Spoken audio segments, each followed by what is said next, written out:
What's up guys and welcome to another episode of Yu-Gi-Oh! Trivia. This week we're doing another Archetype episode and we're doing the Malefic archetype. So the Malefic, known as Sin in the OCG, is an archetype of cards which were introduced in the Yu-Gi-Oh! 3D Bonds Beyond Time movie.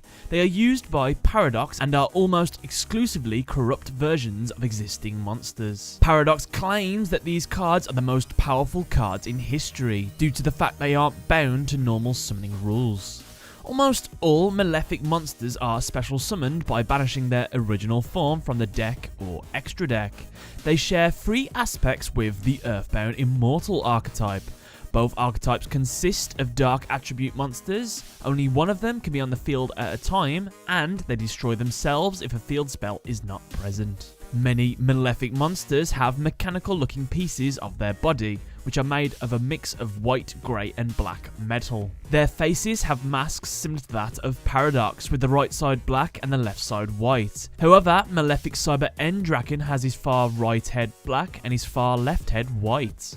Malefic Blue Eyes White Dragon and Malefic Red Eyes Black Dragon are the only Malefic monsters whose right eye is not covered by their mask. The Japanese name for this archetype is Sin. It's meant to be a pun on the word for truth, alluding to the truth of human nature as seen by Paradox, which was humanity's errors have led to the world's destruction. The English name Malefic means having or asserting a negative influence. This could refer to how these cards are corrupted versions of existing cards. So how about we get started then with Malefic Parallel Gear. So this is the only Malefic monster that can be normal summoned and the only one that does not require a field spell card to remain on the field. It is also the only Malefic monster that doesn't have a draconian appearance. Next up, Malefic Blue Eyes White Dragon.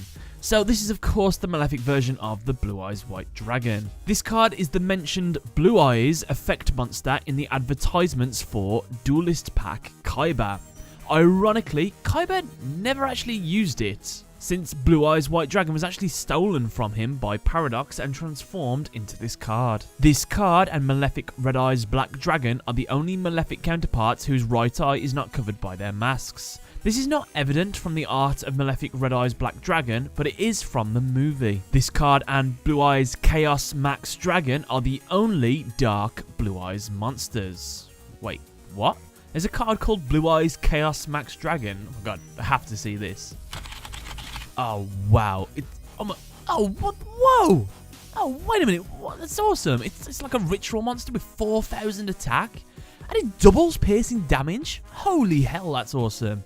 I'll have to do a Blue Eyes archetype video soon.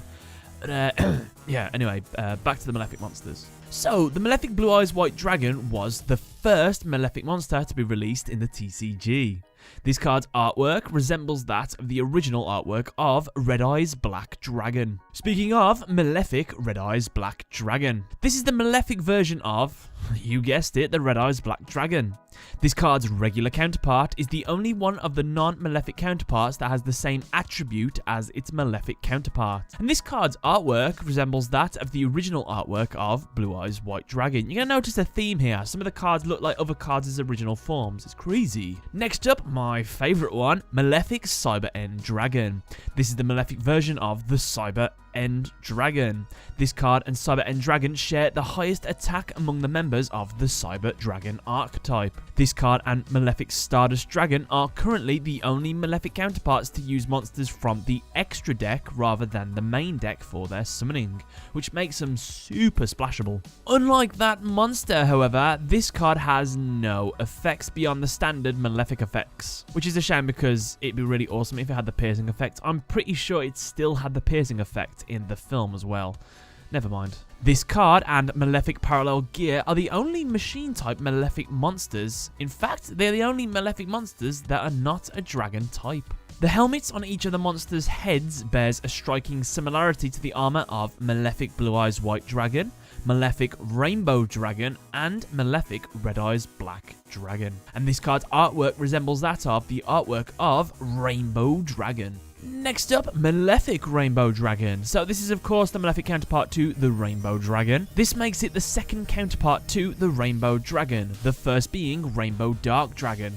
Interestingly, both of these are dark, while Rainbow Dragon is light. Of the 3 Rainbow Dragon monsters, this one is the easiest to summon, but has the worst drawbacks. Also, of the 3 Rainbow Dragon monsters, this is the only one of the 3 to not be an ultimate gem god monster. This is the only Malefic monster whose cost can be paid from the hand as well as the deck. And this monster's attack name in the dub of Yu-Gi-Oh! 3D Bonds Beyond Time is Spectral Surge, while in the Japanese version it shares its attack name with its normal counterpart over the rainbow, as do all the other Malefic monsters. This card's artwork resembles that of the first artwork of Cyber End Dragon. Next up, Malefic Stardust Dragon. This is the Malefic version of, you guessed it, the Stardust Dragon. This card's positioning in its artwork mirrors that of the artwork of Stardust Dragon, albeit reversed, which is referencing its corruption and resembling Paradox's version of the card.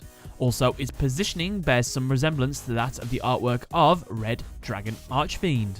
This card is currently the only Malefic counterpart to have an effect besides the usual Malefic effect, and it is also the only Malefic monster that prevents field spell cards from being destroyed. This card's first and third effect, not including summoning conditions, are similar to the Earthbound Immortals' shared effects. Did you know this is the only Malefic monster that has a mask, knee, torso, and wing armor?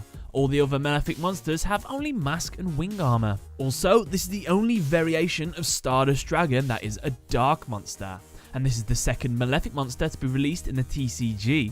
The first was, of course, the Blue Eyes White Dragon. This card's artwork background is the same as the artwork background of Stardust Dragon, only reversed and inverted. So Stardust Dragon has green at the bottom, whereas Malefic Stardust Dragon has purple. This could represent their attributes. Now on to the heavy hitters. Next up, Malefic Paradox Dragon. This is the only Malefic Synchro monster. Currently this card is tied for the Synchro monster with the highest attack. The others are Majestic Red Dragon, Odin, Father of the Azir, TG Halberd Cannon, and Shooting Quasar Dragon. This monster appears in the artwork of Malefic Paradigm Shift. This card's relation to Malefic Truth Dragon represents the nature of a paradox. Though it may seem impossible, it is in fact true. These two cards also represent Paradox himself. This card has the colours of his masks, while Malefic Truth Dragon has his hair colour. And this is the only Malefic monster that requires a specific field spell card for it to stay on the field. Malefic World, as opposed to any field spell card. This monster is also the only Malefic monster to have its own name written in its card text. There can only be one face-up Malefic Paradox Dragon on the field. Other Malefic monsters have only the text. There can only be one face-up Malefic monster on the field. This card's effect of special summoning a Synchro monster from the graveyard could be symbolic of the Mech Lords, which also use Synchro monsters against the opponent. Considering Paradox is also in league with Zone, this makes it a stronger connection. And finally we have Malefic Truth Dragon. This card and Malefic Paradox Dragon are the only Malefics to wear armor. This is the second Malefic monster to be a Shonen Jump promo. The first was Malefic Stardust Dragon, and this is also the strongest Malefic monster in terms of attack and defense. This card's art is also a reference to the Paradigm Shift concept itself. Its wings appear upside down, its feet appear backwards, its tail juts out from its back, and its head almost looks the same upside down as it is right side up. This card, of course, appears in the artwork of Malefic Paradigm Shift. This card's anime effect destroy opponent's monsters and inflict 800 damage for each is similar to the effect of Earthbound Immortal Aslat Piscu. And this is the only Malefic monster which does not have monochromatic colours, which were black and white. The TCG name of this card might refer to the Corrupted Truth. And this card shares its cry with Slifer the Sky Dragon. And we have some bonus cards. We have Malefic World. This card seems to be the Earth as it appears in Paradox's time. The yellow circle at the top is very similar to the colour of its atmosphere. This card's image is based on a scene from Yu-Gi-Oh! 3D Bonds Beyond Time where Paradox first activates this card. A skyward shot of the buildings surrounding the dueling field is shown as the field takes effect and changes their colouring. This card's artwork greatly resembles that of Future Fusion as well, and this card is the only field spell card that allows you to use its effect instead of conducting your normal draw phase. The cross on this card's artwork is similar to the one that appears in the artwork of Malefic Divide. And this is one of the few cards in the OCG whose Japanese name, excluding furigana characters, consists of only English alphabetical characters and punctuation. And finally we have Malefic Claw Stream. This card is essentially a Malefic trap card version of SYNCHRO Blast Wave. And with that, guys, that's another episode of Yu-Gi-Oh! Trivia done. Let me know what you thought in the comment section below. Malefic was one of my favourite archetypes. I used it in one of my decks before, mainly the Malefic Cyber End Dragon. I'd like to hear your stories. If you enjoy the Malefic Archetype too, let me know below, and thanks for watching.